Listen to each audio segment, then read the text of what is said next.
Hi hello good morning అండి. Kadapa diamonds ఈరోజు వజ్రాల వేటలో దొరికినటువంటి స్టోన్ ఇది. దీని మీద లైటింగ్ పడంగానే అంటే మన స్టార్ మెరిసినట్టు మెరుస్తూ ఉంది ఇది. ఇప్పుడు ఈరోజు ఒక రైల్వే కోడూరు మండలం డిస్టిక్లో జరిగిన వజ్రాల వేటలో ఇది చూడండి, స్టోన్ ఇలా చూడండి ఎట్లా ట్వింకిల్ అవుతుందో. లైటింగ్ పడినప్పుడు పక్క జరిగినప్పుడు మెరుస్తూ ఉంది. ఇక్కడ లావా ప్రవహించి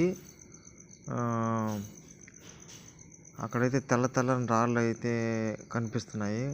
రాళ్ళ మధ్యలో ఇది జేడ్ రకం సంబంధించినటువంటి స్టోను. ఇది కూడా చాలా నున్నగా ఉంది. ఈ రకమైనటువంటి స్టోన్స్ అయితే వైట్ స్టోన్స్, ఈ స్టోన్స్ తర్వాత గాజు రాళ్ళు ఇక్కడైతే ఎక్కువగా దొరుకుతుంది. ఈ ప్రాంతంలో కొండని తవ్వినప్పుడు బయటపడినటువంటి రాళ్ళు